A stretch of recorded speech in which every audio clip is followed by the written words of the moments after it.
Mika Tambayong. Saya Krisdayanti. Saya Kalista Iskandar. Saya Desa Radian. Saya Chico Jericho. Saya Chelsea Islan. Saya Cinta Laura Kiel. Saya Dian Sastrowardoyo. Saya Wulan Guritno. Saya Julia Stel. Saya Yoshi Sudarso. Saya sangat semangat menyongsong Indonesia Emas 100 tahunnya merdeka pada tahun 2045 nanti. Kita semua di Indonesia bermimpi dan menginginkan agar bisa mencapai tujuan Indonesia Emas di tahun 2045. Sungguh suatu capaian sejarah yang indah dan luar biasa dalam perjalanan bangsa kita. Nggak kebayang betapa hebatnya Indonesia Emas nanti. Insya Allah pada tahun 2045 saya akan mulai mewariskan Indonesia kepada putra-putri saya. Di usia NKRI yang 100 tahun nanti, saya ingin kita semua hidup dalam Indonesia yang Pancasilais, yang modern, maju, makmur, sejahtera, hijau, adil, aman, bebas korupsi, demokratis, dan tentunya bersatu. Tujuan tersebut bukan tanpa tantangan. Ancaman terbesar di tahun 2045 bukanlah pandemi. Bukan lagi kemiskinan atau kebodohan. bukan separatisme, bukan perang nuklir, Bukan invasi militer dari luar. Ancaman terbesar bangsa Indonesia di tahun 2045 nanti, the mother of all problems adalah Pemanasan global, di mana suhu bumi rata-rata akan naik 3-4 derajat Celcius. Itu adalah suhu terpanas sepanjang sejarah manusia. Suhu terpanas di bumi kita yang sudah berusia 4,5 miliar tahun. Suhu tinggi akan membuat planet bumi sakit parah. saya tidak mau melihat Indonesia Emas dan anak-anak kita nanti hidup sengsara dalam bumi yang panas ini. dengan perubahan cuaca yang ekstrim di mana-mana. polusi merajalela dan membunuh puluhan juta orang. hujan deras dan banjir di mana-mana. Gunung es di Antartika terus mencair. Air laut akan naik setinggi 1 meter. Sumber air dunia akan berkurang dengan sangat drastis. Banyak pulau yang akan tenggelam. Semakin banyak spesies punah yang disebut the sixth extinction. Keragaman hayati akan rusak, suhu air laut yang naik, ekosistem laut yang terancam, serta terumbu karang yang banyak mati. Penyakit semakin banyak menyebar, termasuk malaria. Stok pangan menurun banyak dan kekeringan di mana-mana. Banyak tanah yang akan menjadi padang pasir tandus. dan konflik berbasis lingkungan yang meningkat juga secara drastis.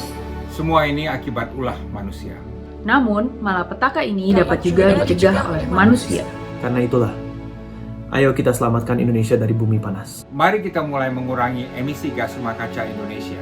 Ayo kita kurangi emisi gas rumah kaca 50% di tahun 2030. Dan kita kurangi terus sampai akhirnya kita bisa mencapai nol emisi di tahun 2050. Ayo hijaukan ekonomi kita, jaga hutan kita.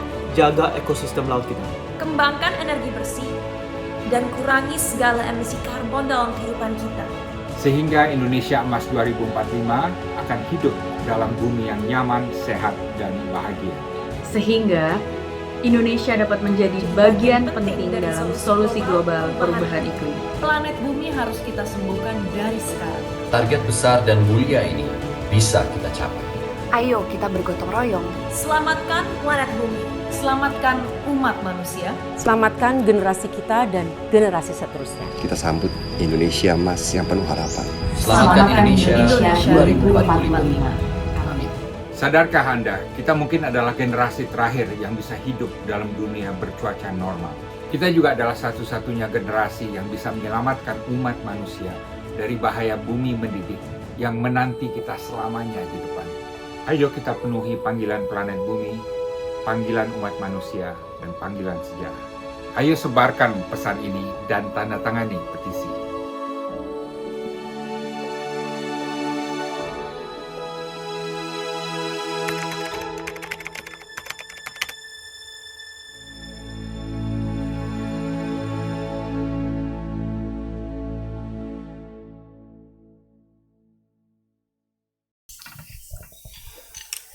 Silakan tepuk tangan untuk melihat video yang barusan kita lihat ya. Terima kasih. Assalamualaikum warahmatullahi wabarakatuh.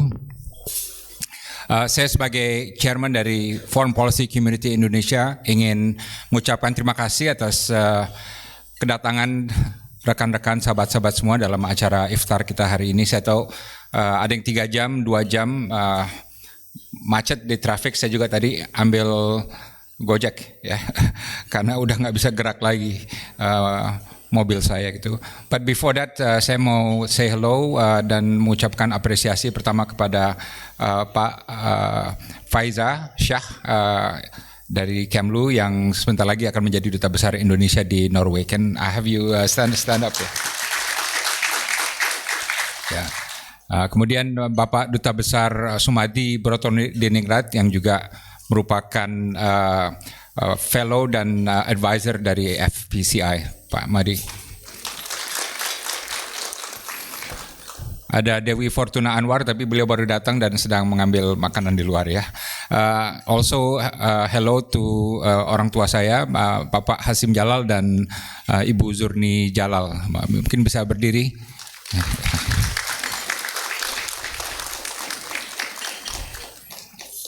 Okay, good. Good.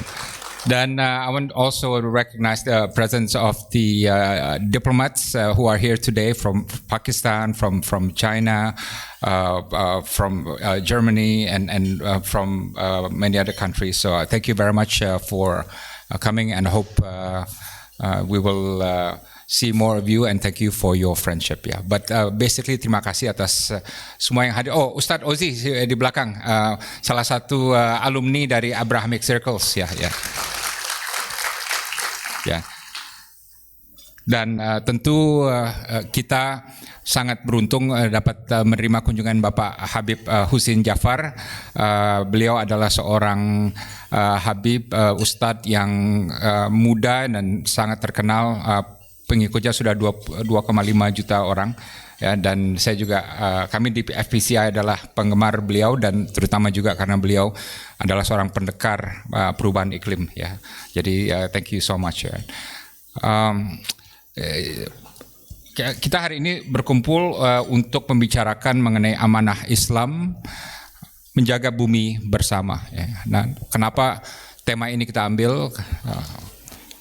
Ini karena kita melihat bahwa tantangan terbesar bagi umat manusia sekarang, bagi seluruh bangsa di seluruh dunia adalah perubahan iklim. Ya, sekarang ini kita berada dalam posisi bahaya, yaitu kita menuju dunia 3-4 derajat Celcius. Ya. Ini akan terjadi kalau anak-anak kita yang sekarang masih kecil, nanti mereka sudah umur 30 tahun atau 40 tahun, kemungkinan besar kalau kita tidak berbuat apa-apa, maka dunia 3-4 derajat Celcius itu akan terjadi. Dan menurut Profesor Emil Salim, ini adalah dunia serasa neraka. Ya, saya ulangi lagi, ini adalah dunia serasa neraka. Ya. Jadi saya pernah suatu hari ke Perth di Australia, dan saya ingat waktu itu udaranya sekitar 45 derajat Celcius ya, sekitar segitu ya. Dan begitu saya keluar itu udah nggak bisa berfungsi lagi tuh badan saya ya. Jadi nggak sampai 5 menit saya harus masuk ke dalam karena begitu panasnya seperti tinggal di oven gitu, right? Nah jadi kalau suhu dunia itu rata-rata nanti setinggi itu, maka kita tidak bisa lagi menikmati kehidupan sebagaimana kita menikmatinya sekarang. Jalan-jalan di luar, berolahraga, bernafas, semua ini akan sulit sekali dalam dunia 3-4 derajat Celcius. Dan jangan lupa, kalau tidak salah di Pakistan dan di Arab Saudi pernah memecahkan rekor dengan suhu 50 derajat Celcius, di mana aspal itu meleleh ya, dan orang bisa makan telur dengan telurnya hanya dilempar ke aspal. Jadi itu adalah dunia yang harus kita hindari dan bisa kita cegah ya. Dan cegahnya bagaimana? Menurut IPCC kita hanya bisa waktu 10 tahun ke depan untuk mencegah dunia seperti itu. Dalam arti formulanya adalah kalau kita ingin menjaga suhu bumi itu 1,5 derajat Celcius ya, sebagaimana diamatkan oleh Perjanjian Paris, maka kita harus mengurangi emisi global 50% 10 tahun ke depan, dan baru nol emisi ya 100% di 2050 atau 2060 ya. Tapi idealnya 2050 ya. Dengan kata lain, kalau kita tidak berhasil mengurangi 50% dalam 10 tahun ke depan, Windows ini hilang, maka kemungkinan besar kita akan hilang Windows untuk mencapai net zero world di pertengahan abad ke-21. Dan ini berarti apa? Malapetaka bagi kita semua. Jadi mindset kita adalah nggak bisa, ya udah kita nunggu aja nanti 10 tahun lagi ya baru berbenah diri, atau kita nunggu lagi 2040. Enggak, itu udah terlambat tuh. Ya, harus dari sekarang sampai 10 tahun ke depan. Dan the bad news apa? The bad news adalah menurut IPCC kita sudah overshoot. Overshoot itu kita udah melampaui carbon budget kita untuk mencapai dunia 1,5 derajat Celcius. Jadi sekarang ini paling banter menurut mereka kita akan berada di dunia 1,6 atau 1,8 derajat Celcius. Paling banter ya kalau kita benar-benar ambisius gitu, right? Nah, jadi ini adalah tema yang kita ambil hari ini. Memang agak jarang ya, tapi ini suatu perspektif yang benar-benar perlu dipahami oleh umat Islam, karena Indonesia adalah negara bangsa dengan penduduk Muslim terbesar di dunia. Ya. Seperti yang ditulis di Al-Quran, saya kutip dalam bahasa Indonesia, janganlah kamu membuat kerusakan di muka bumi sesudah Tuhan memperbaikinya. Yang demikian itu lebih baik bagimu jika betul-betul kamu orang yang beriman. Quran Surah Al-Araf ayat 7. Ya. Hari ini, minggu depan tanggal 22 April adalah Hari Bumi Sedunia, Earth Day. Ya. Dan ini merupakan hari yang penting bagi kita semua untuk mengingat bahwa kita semua harus menjaga bumi sebaik-baiknya agar anak cucu kita bisa hidup dalam dunia yang beriklim nyaman dan tidak dalam dunia yang beriklim seperti neraka, sebagaimana sampaikan oleh Profesor Emil Salim. Jadi hari ini kita sangat beruntung bisa mendengarkan pandangan pencerahan dari Habib Husin Jafar Al-Hadar yang hari ini bermurah hati bisa menyapa kita dan untuk berbagi ilmu dengan kita semua ya mengenai perubahan iklim. By the way, Ibu Dewi Fortuna Anwar, tadi mention your name, so please stand up agar bisa di-recognize. Beliau juga adalah co-founder dari FPCI ya. Dengan demikian saya dengan hormat mengundang Habib Husin Jafar untuk ke panggung ya. Terima kasih. Assalamualaikum warahmatullahi wabarakatuh.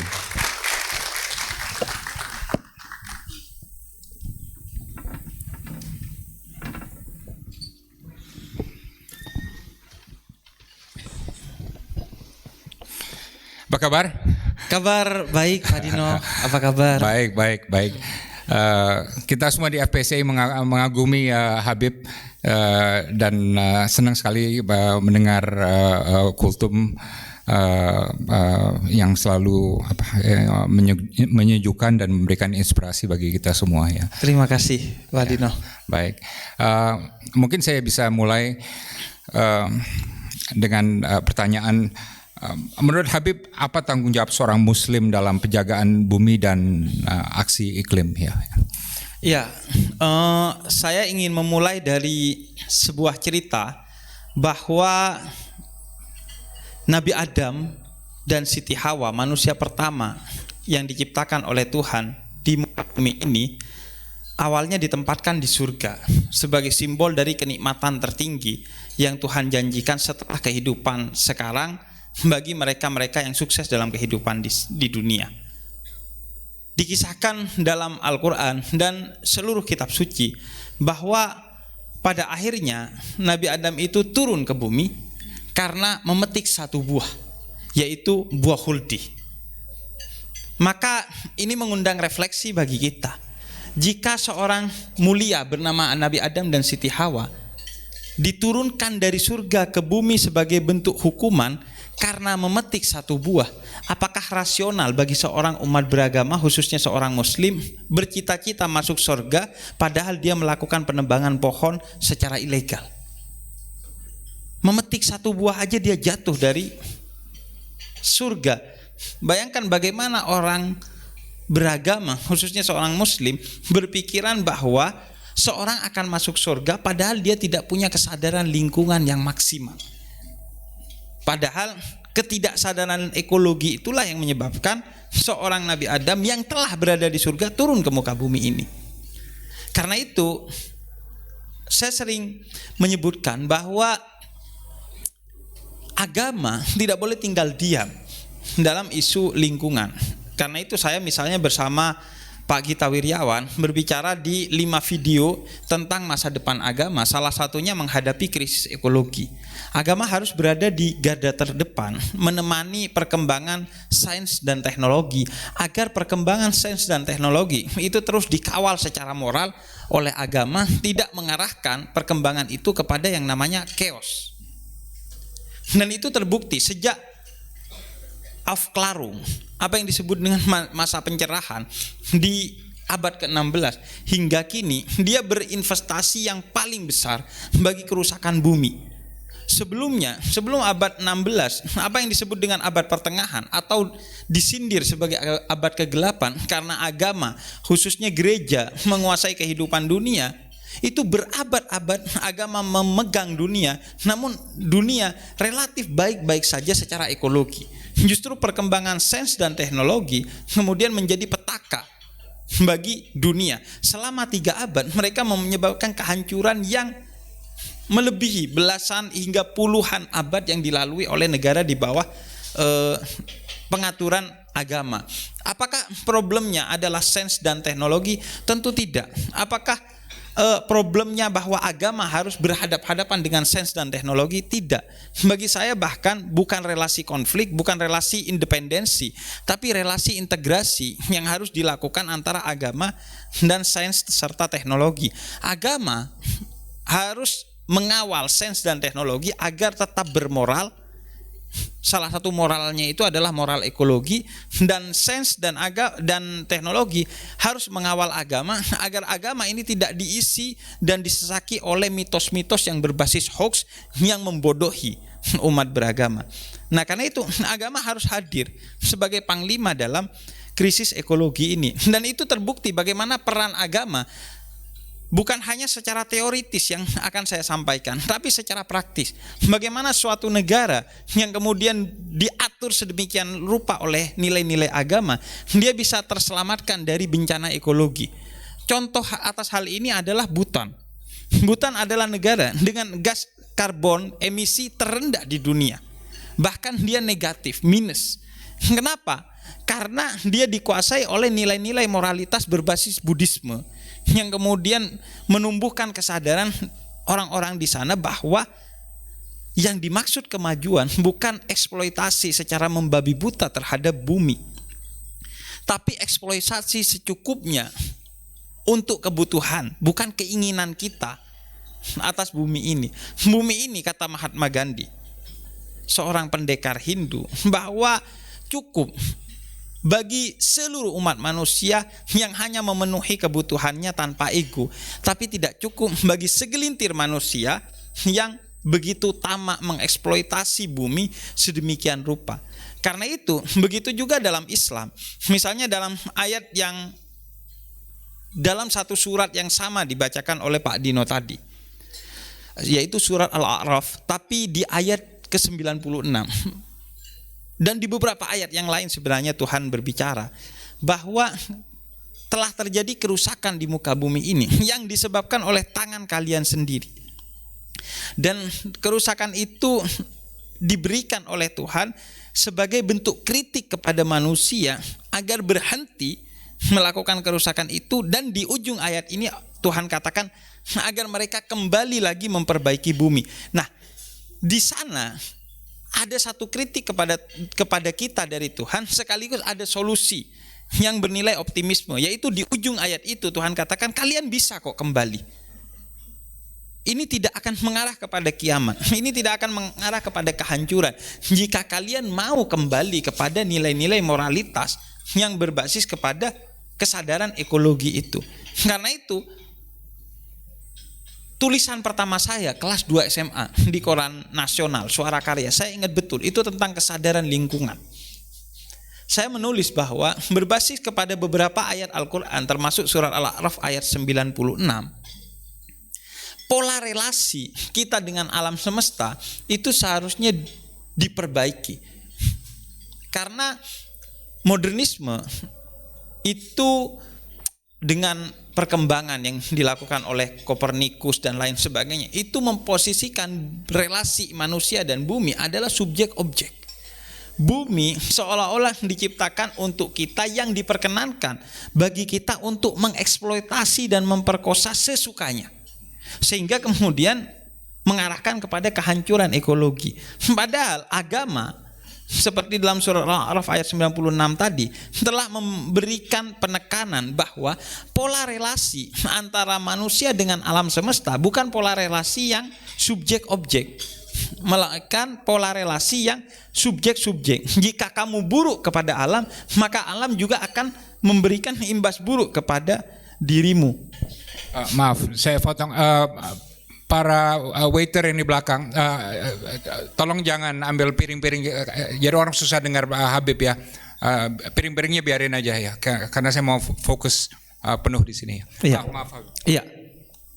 Jadi pola relasi kita dengan alam semesta yang diamanatkan oleh Islam dalam Al-Quran itu adalah pola relasi yang subjek objek, memperlakukan alam seperti kamu memperlakukan dirimu.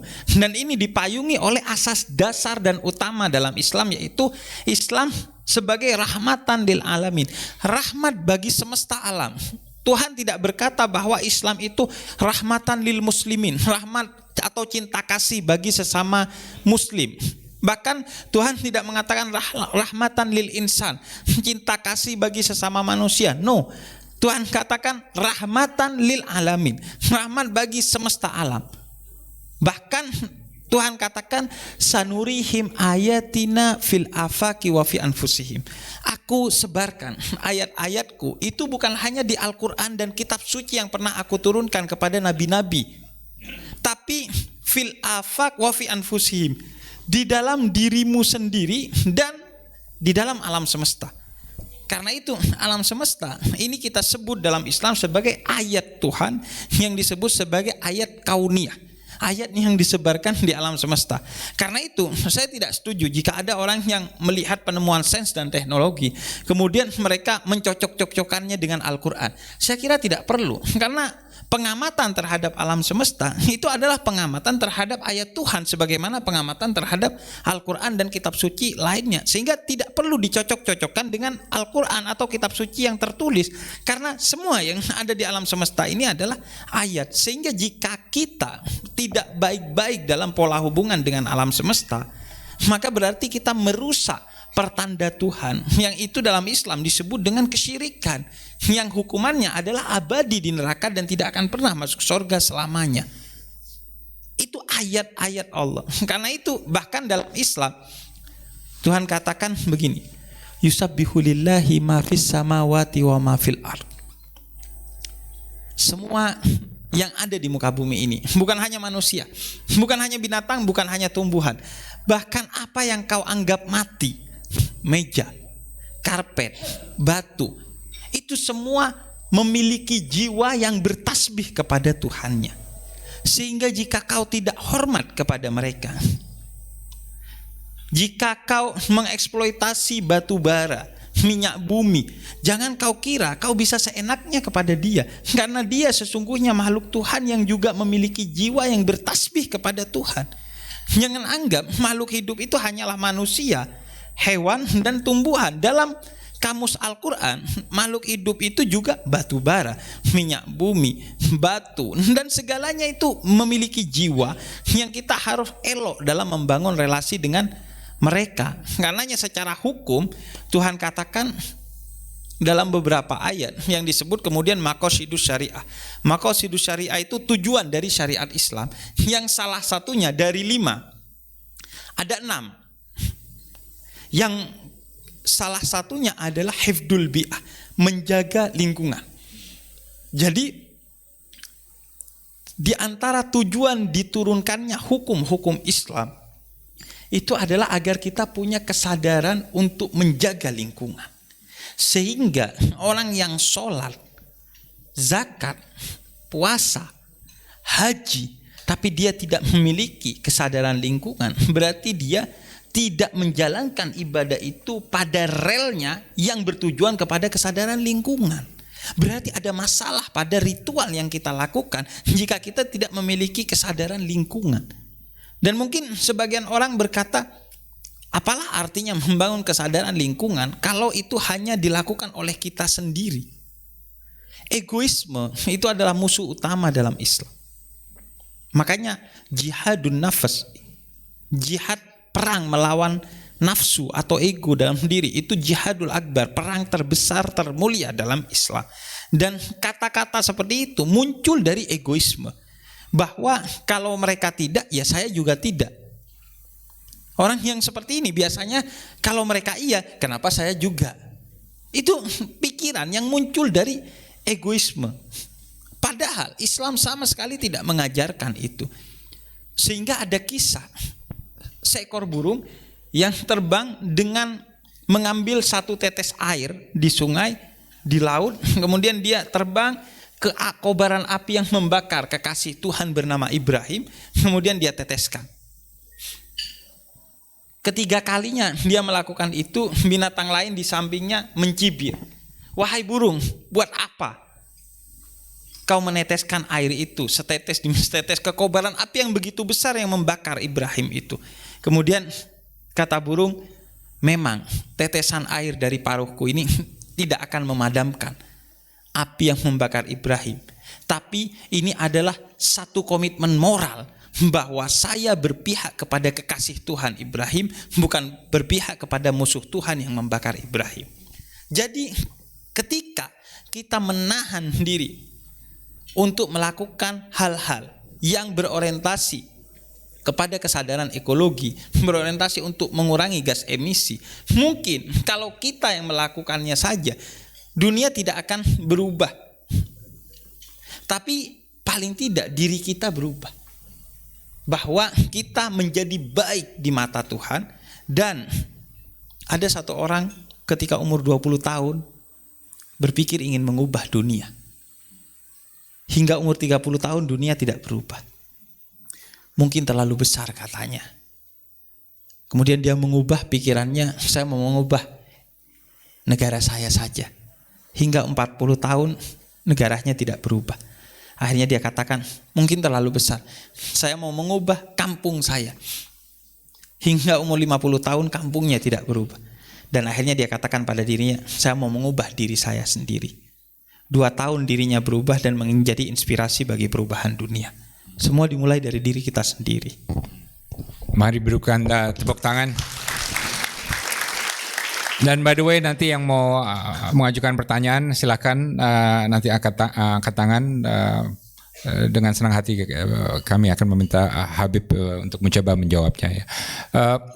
Dan ini poin menarik karena tadi kita bahas di FPCI bagaimana cara yang terbaik untuk meyakinkan warga-warga dunia bahwa perubahan iklim ini memang serius dan akan mengancam kita bersama. Dan Esther, climate director kita bilang, Pak, kalau politisi nggak terlalu banyak yang percaya, mereka bilang. Right. Yang paling dipercaya adalah pemimpin agama. Right. Dan tren di dunia itu adalah 85% dari 7 miliar penduduk dunia itu pemeluk suatu agama, 85% ya. Dan di Indonesia mungkin juga di negara lain yang paling dipercaya adalah tokoh atau pemimpin agama gitu ya. Gimana kira-kira di dunia Islam itu kita bisa lebih memajukan tema-tema mengenai perubahan iklim dan lingkungan ini agar lebih mempenetrasi akar rumput ya. Iya, saya mau cerita sedikit bagaimana peran tokoh agama sangat powerful di Indonesia, Pak Dino dan bapak-bapak dan ibu-ibu di sini.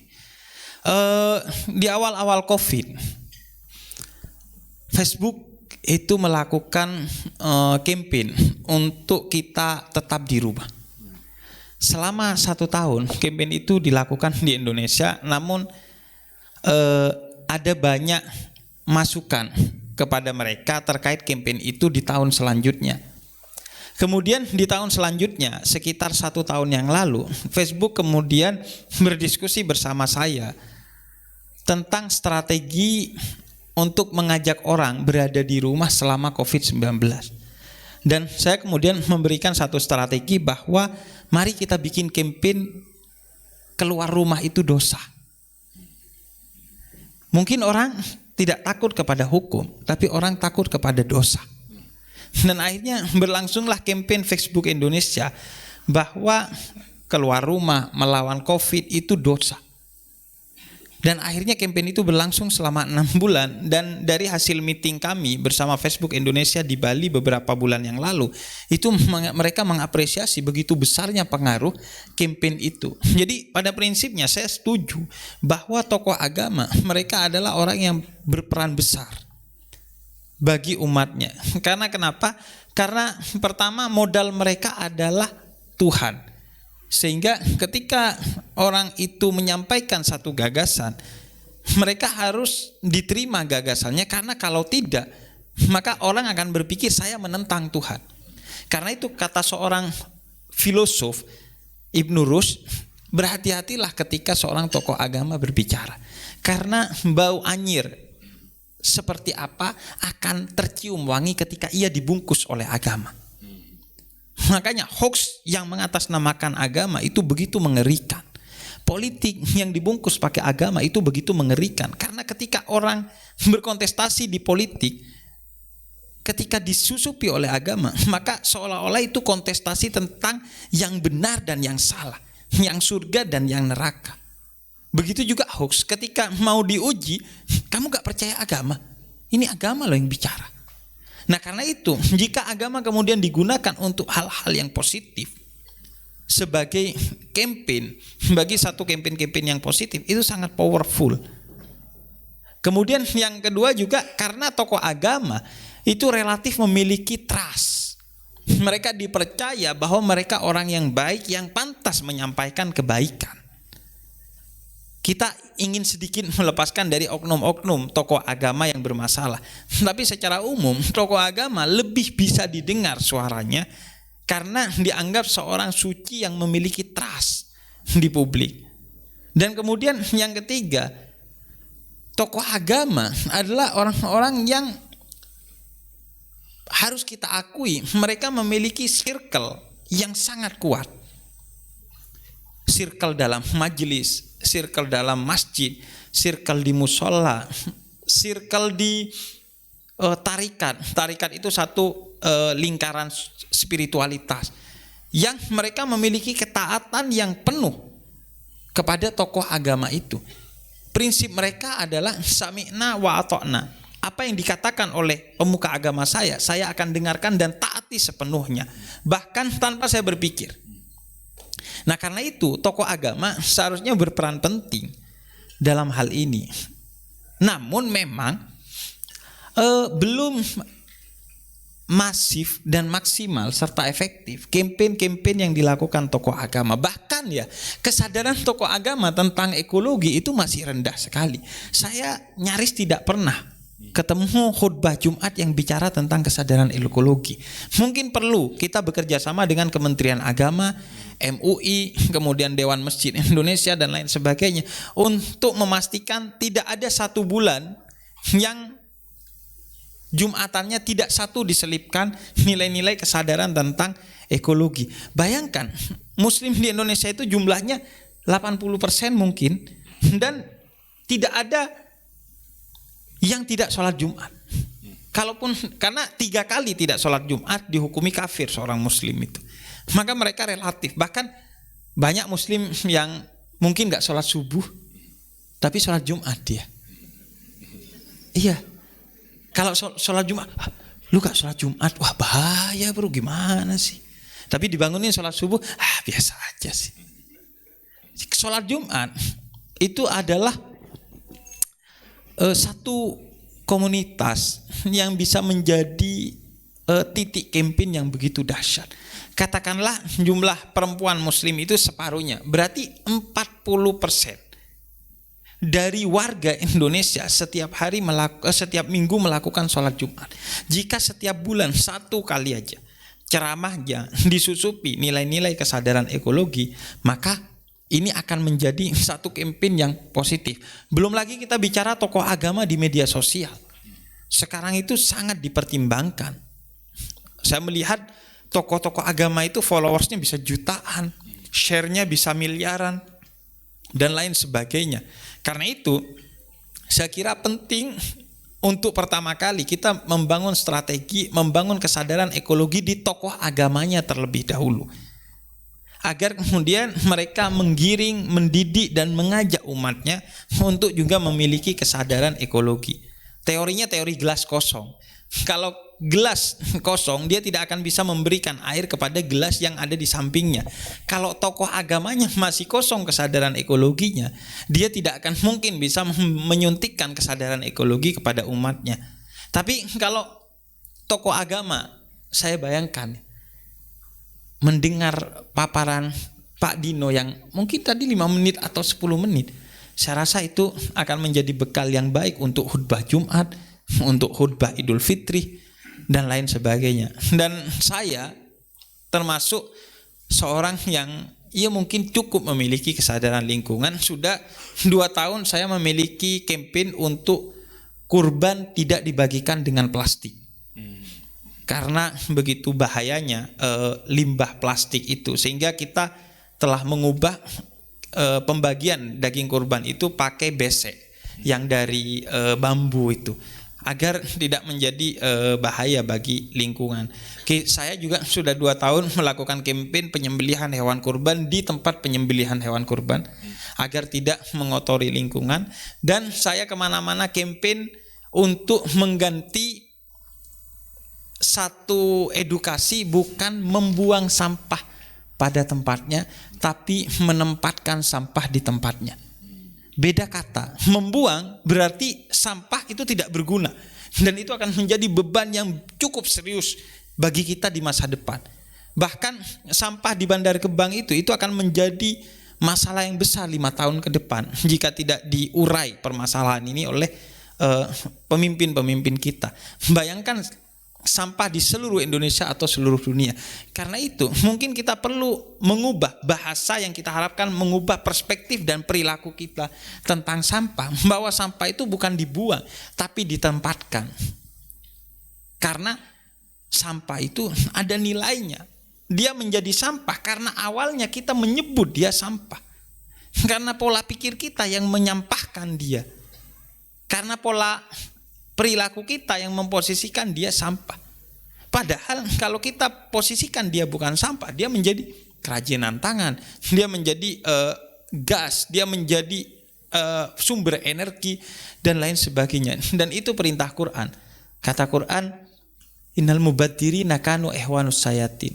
Orang yang menyia-nyiakan sesuatu yang berharga atau mubazir, dia saudaranya setan. Dan masalahnya, Indonesia negara mayoritas muslim dan dengan populasi muslim terbesar di dunia, namun Indonesia adalah negara dengan limbah sampah terbesar di dunia. Kita muslim, tapi tindakan kita sangat tidak Islam.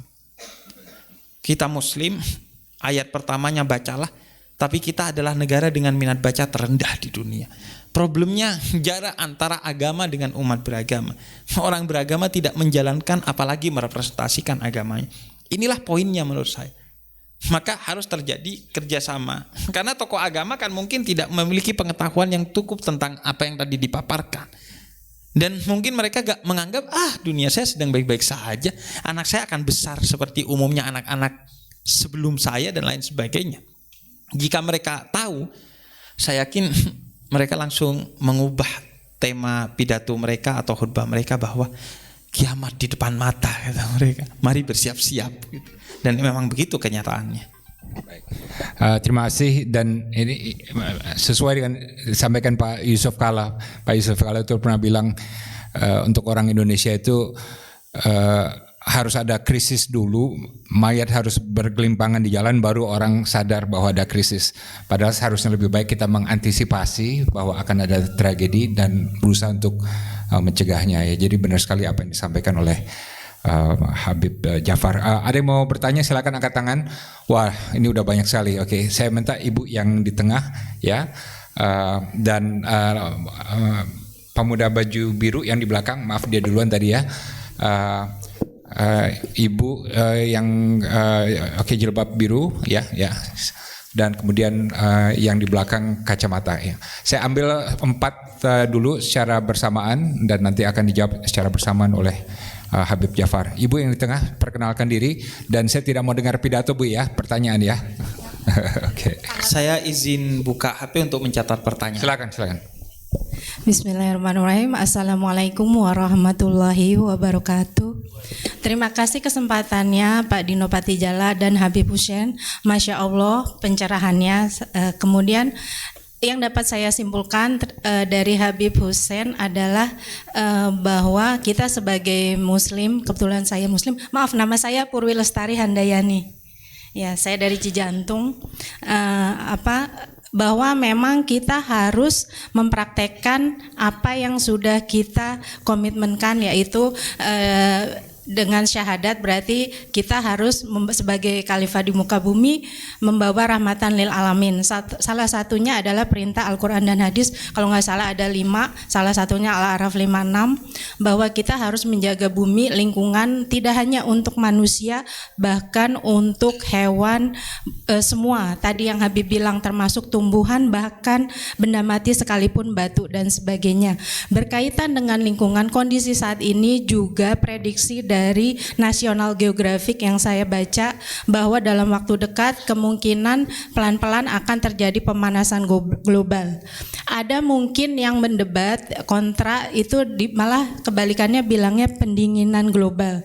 Tetapi yang pendinginan global saya belum pernah baca jurnal ilmiahnya. Jadi saya masih ke pemanasan global. Nah, untuk pemanasan global ini saya melihatnya begini, kelihatannya kalau saya menghubungkannya dengan era sekarang kan di 2014 setelah era 4.0, sekarang era 5.0 dan 6.0. Kalau 5.0 2017 itu sudah human society, terus era 6.0 itu local genius atau kearifan lokal. Sehubungan dengan itu, maka tanaman-tanaman yang untuk menjaga lingkungan itu sesuai dengan kearifannya di Indonesia. Di Indonesia apa? Itu yang jangan kita rubah, karena kalau kita merubah begitu, ya contoh kita kayak kelapa sawit gitu loh. Minyak sawit itu sebenarnya harusnya substitusi, bukan yang utama untuk kebutuhan memasak gitu loh. Kayak saya nih, saya sudah tidak menggunakan minyak sawit, tapi minyak goreng, karena di Indonesia lebih cocok dengan kelapa. Tanaman yang lebih cocok itu perkebunannya kelapa dibanding sawit. Memang harga 2 kali lipat dari minyak sawit. Minyak sawit 12.500,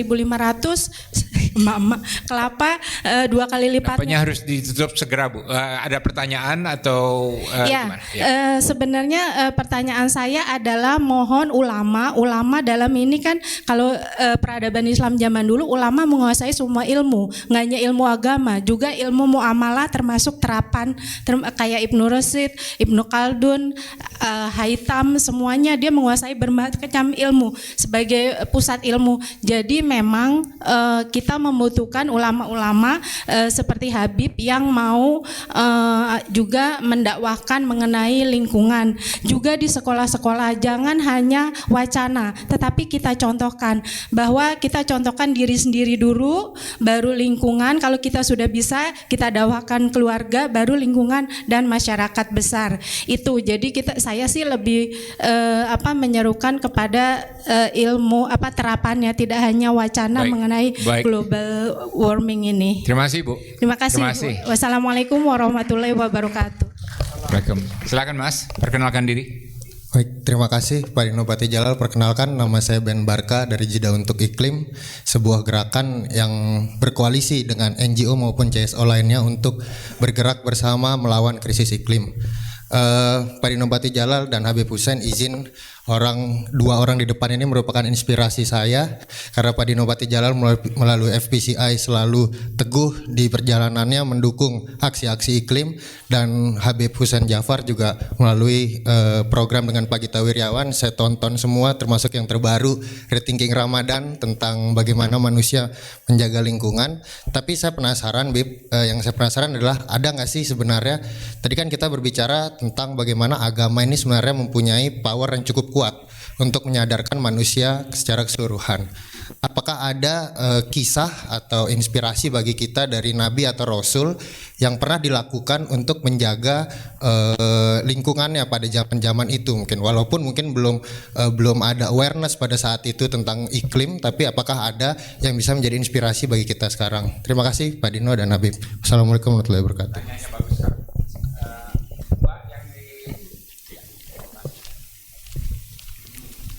Bismillahirrahmanirrahim. Terima kasih Pak Dino, dan ini adalah daftar pertanyaan saya. Perkenalkan, saya Dina, saya teacher dan juga nano influencer. Pertanyaan saya, apakah ada cara yang efektif? Oh, baik Pak. Satu pertanyaan. Apakah ada cara yang efektif dalam mengedukasi masyarakat dalam menjaga bumi? Dan apakah cara tersebut hanya melalui tokoh agama atau ada cara yang lainnya? Terima kasih. Di belakang sini. Ya, baik, terima kasih. Nama saya Rio. Pertama-tama saya izin bertanya, tadi Habib kesini naik apa? Karena awalnya Pak Dino sudah secara langsung mengakui bahwa beliau sudah kesini naik kendaraan pribadi, tapi karena macet akhirnya gabung dengan Gojek. Di antara agenda climate change ini kan ada agenda net zero, juga nanti bergabung dengan agenda tentang wacana transportasi publik versus transportasi pribadi. Sementara saya sering melihat di medsos bagaimana seorang pemuka agama itu harus dalam tanda kutip berwibawa dengan memiliki kendaraan pribadi atau menaiki kendaraan pribadi yang terkadang tergolong kendaraan yang mewah, ya sebutlah kayak Rubicon, Alphard, bla bla bla dan sejenisnya. Nah, dengan hal seperti ini, bagaimana kita dalam komunitas Muslim ini bisa mengedepankan agenda menaiki transportasi publik ketika pemuka agamanya saja lebih memilih untuk menaiki kendaraan pribadi yang kembali terkadang itu kendaraan yang mewah dan emisinya itu sangat tinggi. Terima kasih. Silakan Habib. Ya, saya ingin mengawali dengan satu fakta dalam Islam, bahwa di antara yang menjadi etika dalam Islam ketika berperang adalah larangan menginjak rerumputan dan membunuh binatang. Jadi dalam keadaan perang sekalipun umat Islam itu dilarang untuk melukai binatang dan menginjak rerumputan yang bisa membahayakan rumput. Bayangin, saya gak pernah bisa membayangkan bagaimana Nabi dan para sahabatnya itu berperang, di mana kesadaran ekologi itu masih dijaga dengan ketat. Karena itu Sayyidina Ali bin Abi Thalib itu pernah menebas kakinya Amr bin Abdi Wud lantaran dengan sombongnya dia turun dari kudanya dengan mematahkan 4 kaki kudanya. Jadi karena dia sombong, dia gak mau ngelompat dari kuda, dia patahkan 4 kaki kudanya sehingga kudanya tersungkur, kemudian dia turun sebagai satu atraksi bahwa dia orang yang hebat. Dan kemudian ketika dia bertarung dengan Sayyidina Ali ketika pedangnya Amr itu masuk ke sela-sela pedang bercabangnya Sayyidina Ali yang diberi oleh Rasul, itu diplanting. Ketika Amr melihat ke atas, ditebas kakinya. Dan Sayyidina Ali katakan, itulah jawaban bagi kamu yang menyakiti binatang. Itu kritik kepada orang-orang yang menyakiti binatang sebagai bagian dari sistem ekologi kita. Nah, ngobrolin soal ulama, saya sepakat bahwa talabul ilm faridatun ala kulli muslimin. Menuntut ilmu, kata Nabi, wajib bagi seorang muslim. Ilmu apa? Nggak disebutin. Ilmu apa saja. Makanya saya selalu bilang bahwa yang dimaksud ulama bukan hanya orang yang mengetahui agama, tapi orang yang mengetahui ilmu apapun. Ilmu selalu baik. Maka siapapun yang mengetahui ilmu, dia ulama. Karena itu seharusnya memang kalau ulamanya tidak bisa seperti dulu, di mana ulama itu juga memahami tentang filsafat, memahami tentang kedokteran seperti Ibnu Sina dan lain sebagainya. Paling tidak ulama dalam pengertian guru agama saat ini itu memiliki jejaring kolaborasi dengan tokoh-tokoh lain di bidangnya masing-masing, sehingga pengambilan keputusan itu bisa berbasis kepada perspektif yang lebih komprehensif. Dan itu sudah mulai terjadi misalnya di pembahasan hukum Islam yang disebut dengan bahsul masail. Jadi ketika orang mau membahas tentang hukum membuang sampah sembarangan, biasanya kemudian diundang pakar ekologi, pakar lingkungan dan lain sebagainya. Begitu juga ketika membahas tentang misalnya pay letter atau Bitcoin, mereka menghadirkan tokoh-tokoh di bidang ekonomi dan lain sebagainya untuk menghitung lebih banyak kebaikannya atau keburukannya. Karena kalau lebih banyak keburukannya pasti haram dalam Islam. Nah, begitu juga soal ekologi, seharusnya kalau tidak bisa ulamanya yang memahami isu-isu lingkungan, paling tidak mereka memiliki kesadaran lingkungan yang baik melalui satu jejaring kolaborasi dengan tokoh-tokoh di bidang ekologi. Saya sepakat dengan itu. Kemudian soal kisah dari Nabi tentang lingkungan hidup, Nabi itu pernah menegur seorang pemuda yang nongkrong di atas onta setelah perjalanan yang panjang sambil dia istirahat. Kemudian kata Nabi, wahai pemuda, sebagaimana engkau butuh istirahat, maka onta ini juga butuh istirahat. Turunlah dari onta dan biarkan dia beristirahat, dan jangan lupa berilah dia minum. Ini satu pelajaran tentang kesadaran ekologi. Bahkan ada satu cerita dari Imam Abdullah bin Alwi al-Haddad di mana seorang ulama pernah melakukan perjalanan 1000 kilo lebih dengan ontanya beberapa hari di padang pasir yang sangat panas, dan ketika sampai maka dia dapati di bajunya itu ada semut. Dari tempat asal dia, maka dia mengurungkan dirinya untuk turun dari ontanya, dia kembali ke tempat asalnya dan meletakkan semut itu kembali ke tempatnya. Karena dia tidak ingin semut itu introvert lah paling enggak ya, kehilangan anggota keluarganya, kehilangan habitatnya sehingga dia mati, dan itu artinya tidak memiliki kesadaran lingkungan. Pada level yang terendah sekalipun kita memiliki banyak kisah dari para nabi dan orang-orang mulia bahwa mereka memiliki kesadaran ekologi yang sangat tinggi. Bandingkan dengan kita naik mobil ber-AC, perjalanan hanya 5 kilo, 10 kilo, kalau ada nyamuk atau lalat di mobil kita. Kadang kan ada nyamuk di mobil kita. Yang kita lakukan apa? Di tengah-tengah tol kita buka kaca kita, dia keluar di tol. Bingung dia di tol ini anak saya mana, keluarga saya mana, cari makan di mana. Ini soal kesadaran ekologi yang sangat sederhana. Ulama naik onta kepanasan ribuan kilo balik lagi untuk menjaga habitat semut. Tapi kita tidak memiliki kesadaran itu. Saya rasa terlalu banyak kisah-kisah seperti itu. Di antaranya perintah Nabi gak boleh kencing di air yang menggenang, karena itu akan merusak air itu. Karena seharusnya air itu bisa dibuat minum dan lain sebagainya. Gak boleh membuang air besar ataupun kecil di tempat-tempat yang bukan tempatnya. Kemudian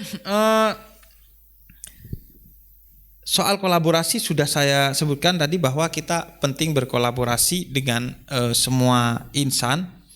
Secara umum kolaborasi antara sains dan teknologi beserta agama untuk saling melengkapi satu sama lain. Soal saya kesini naik apa? Naik kaki saya sendiri, karena kebetulan saya tadi jalan kaki dari samping dan dari Kuningan City Mall ke sini, dan dari rumah ke Kuningan City Mall saya naik gokar, naik taksi online.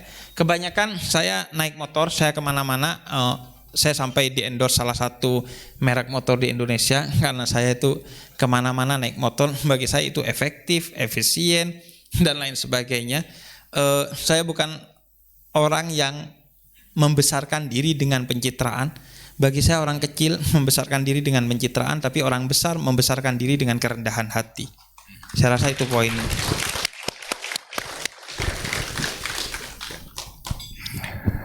Terima kasih Habib. Terima kasih. Sangat-sangat inspiratif. Mungkin pertanyaan terakhir dari saya dan mohon maaf karena waktunya sudah terbatas ya. Dan Habib juga ada kegiatan lain. Sekarang kita akan masuk ke tahun politik ya, right? Dan kita tidak mau berkomentar mengenai politik karena FPCI non politis ya, non partisan juga. Tapi apa pandangan Habib bahwa siapapun yang memimpin Indonesia ke depan harus mutlak mempunyai kepedulian dan pandangan mengenai climate security, keamanan kita dari ancaman bumi yang panas gitu ya. Apakah itu suatu hal yang mutlak perlu atau bagaimana ya? Saya rasa begini ya, saya ingin berangkat dari pertanyaan terakhir bahwa salah satu yang kita harus cek dari calon-calon yang ada di tahun 2024 nanti adalah soal kesadaran lingkungan. Apakah mereka memiliki bukan hanya kesadaran, karena ketika mereka mencalonkan diri sebagai pemimpin, mereka bukan hanya dituntut untuk memiliki kesadaran, tapi memiliki keberpihakan dan visi bagi lingkungan. Jadi mereka harus memiliki keberpihakan kepada lingkungan dan visi. Karena itu saya tidak pernah partisan. Saya nyaris bisa disebut sebagai orang yang anti politik untuk menjaga tadi kewibawaan saya. Jadi kewibawaan saya itu tidak dijaga dengan Rubicon atau Alphard. Entah mungkin kewibawaan dirjen yang lain iya. Tapi kalau saya enggak, saya menjaga kewibawaan itu dengan mencoba tidak mengurusi apa yang bukan urusan saya, yang saya tidak punya kompetensi. Bahkan di HP saya, note-nya ini mungkin ada ratusan note, karena saya tidak pernah berbicara apa yang tidak pernah saya tulis.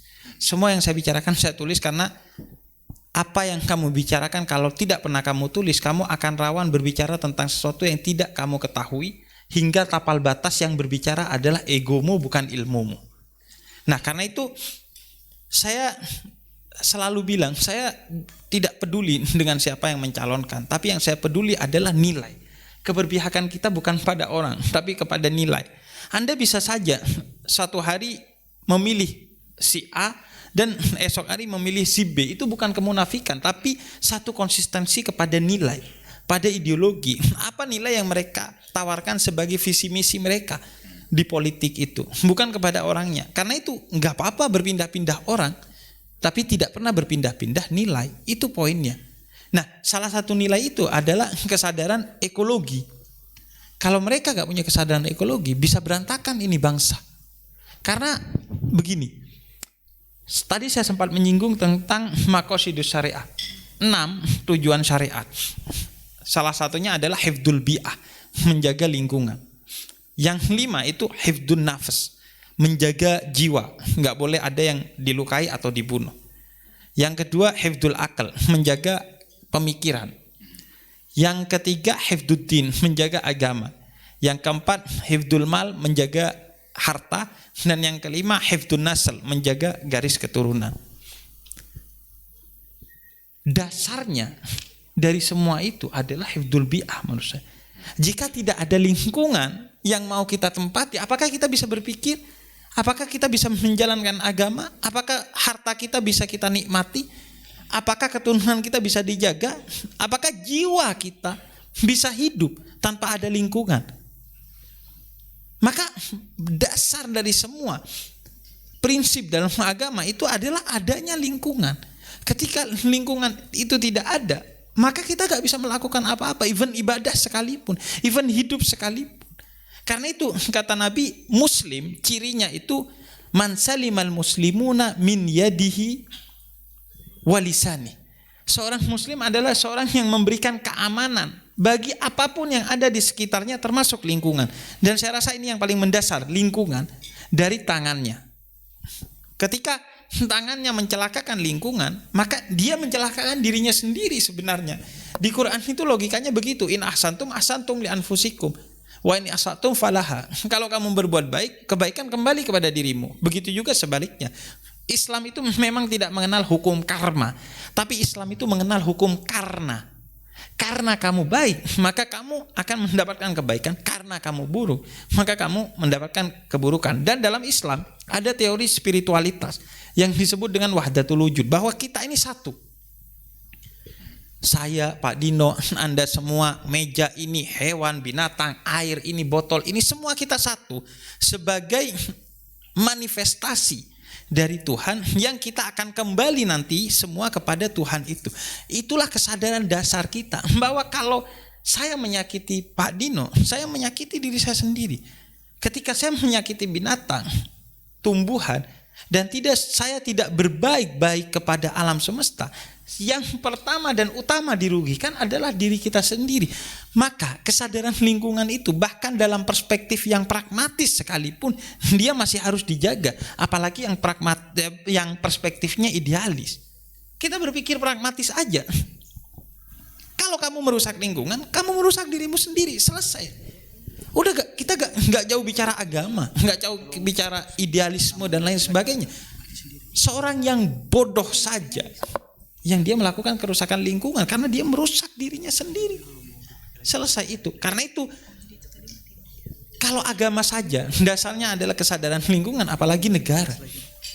Maka bullshit bicara tentang pembangunan ekonomi, bicara tentang pembangunan manusia, kalau dia tidak selesai berbicara tentang pembangunan lingkungan hidup yang berbasis kesadaran ekologi. Apalah arti APBN, apalah arti kemajuan ekonomi, apalah arti pembangunan infrastruktur dan lain sebagainya, dengan sekali gempa mereka habis, dengan sekali banjir mereka habis. Karena itu dasar utamanya adalah kesadaran lingkungan. Maka kita akan mencari politisi yang berkesadaran lingkungan, berkesadaran ekologi, politik yang ramah ekologi. Mungkin kita sebutnya apa ya, green politik mungkin ya, atau apa. Itu sebagai pesan kita untuk politik masa depan, bahwa politik yang tidak berorientasi pada nilai-nilai ekologi, dia tidak akan menjadi politisi yang baik. Mau bangun berapa gedung, sekali tsunami, sekali banjir, habis semua itu. Karenanya bagi saya dasar semuanya adalah bersyukurlah karena kita mendapatkan lingkungan yang aman, dan mari kita jaga keamanan lingkungan ini. Baik, tepuk tangan untuk Habib Jafar Hussein. Dan memang kalau saya lihat kontribusi dunia Islam terhadap masa depan dunia luar biasa. Kita lihat tahun lalu apa misalnya, kita lihat di Qatar World Cup yang pertama kalau nggak salah ya di negara Islam, dan sempat banyak kontroversi, kritik terhadap Qatar dan lain sebagainya. Tapi apa yang terjadi justru jadi suatu teladan acara olahraga, ya kan? Dan dipuji seluruh dunia keberhasilan Qatar menyelenggarakan pertandingan bola secara tertib, tapi juga dengan menghormati budaya lokal, dan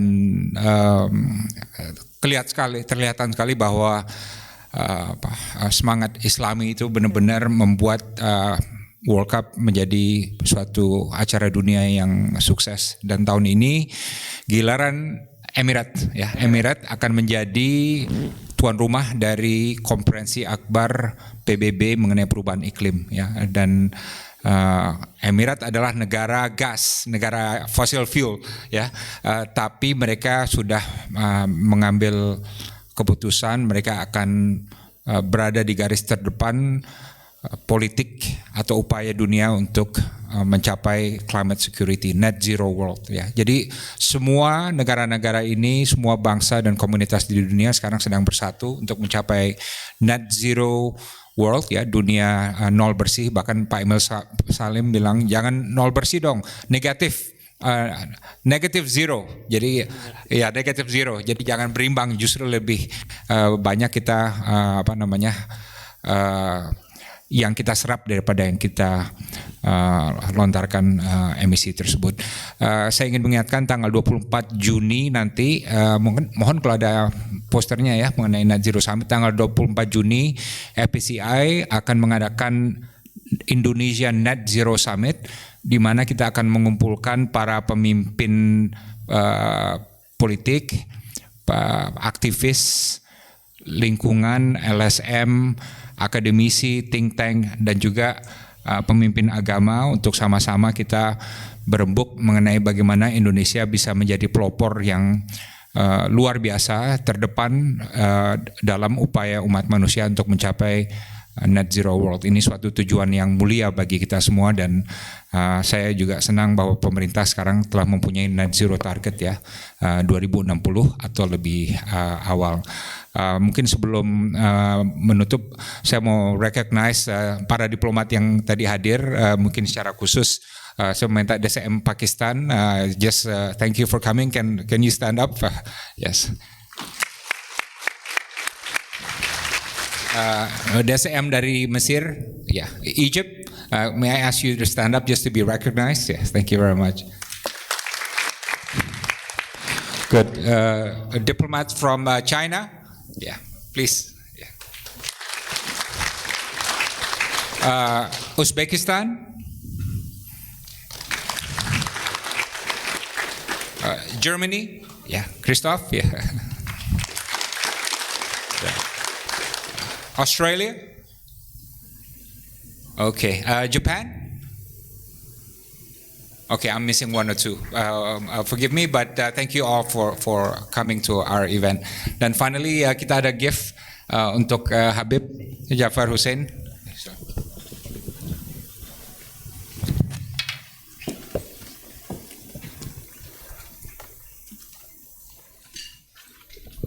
Baik semua, mari berikan tepuk tangan yang meriah kepada Habib Jafar dan juga Pak Dino.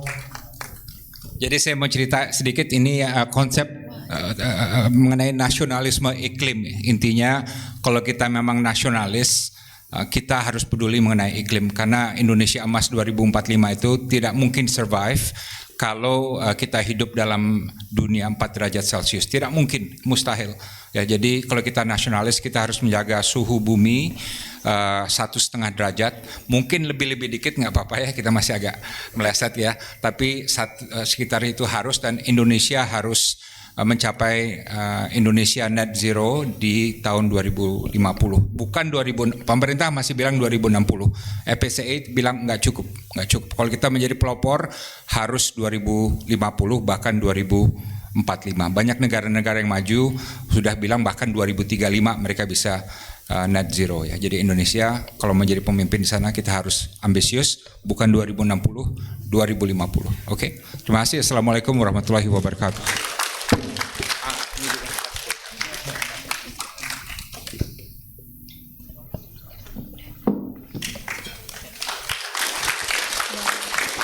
Terima kasih sekali lagi kami ucapkan kepada Habib Jafar dan Pak Dino atas pencerahan dan juga diskusi yang sangat menarik dan menginspirasi sekali.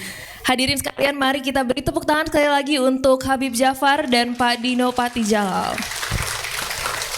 Baik, melanjutkan pembahasan yang dibahas Pak Dino tadi, bahwa kita dari FPCI akan mengadakan Indonesia Net Zero Summit pada tanggal 24 Juni 2023. Untuk informasi lebih lanjut, kita akan ada flyer yang akan dibagikan di dalam meja registrasi. Jadi boleh langsung diambil aja flyernya untuk informasi lebih lanjut. Nah, seperti yang sudah dibahas pada talk show tadi, bahwa kita sebagai manusia harus menjaga bumi dengan baik. Tadi Pak Dino juga sempat membahas bahwa bagaimana negara-negara di dunia ini ingin net zero 2050 ya, gitu. Dan salah satu caranya kita bisa berkontribusi pada ambisi tersebut adalah dengan mengisi tanda tangan petisi yang saat ini sedang digalangkan oleh FPCI. Jadi rekan-rekan, Bapak Ibu sekalian bisa langsung meng-scan barcode QR code di sini untuk mengisi tanda tangan tersebut. Mari kita bersama-sama sebagai rakyat Indonesia terus memberikan dukungan untuk bumi dan iklim. Baik para hadirin sekalian, tibalah kita di penghujung acara pada malam hari ini. Tanpa terasa sudah 2 jam kita lalui bersama. Sekali lagi kami ucapkan terima kasih kepada semua peserta yang telah hadir dan menyempatkan waktunya untuk mengikuti dan menghadiri acara iftar bersama Foreign Policy Community of Indonesia dan Habib Jafar. Dan semoga acara ini bermanfaat bagi teman-teman dan hadirin sekalian. Sampai jumpa di acara FPCI berikutnya. Wassalamualaikum warahmatullahi wabarakatuh.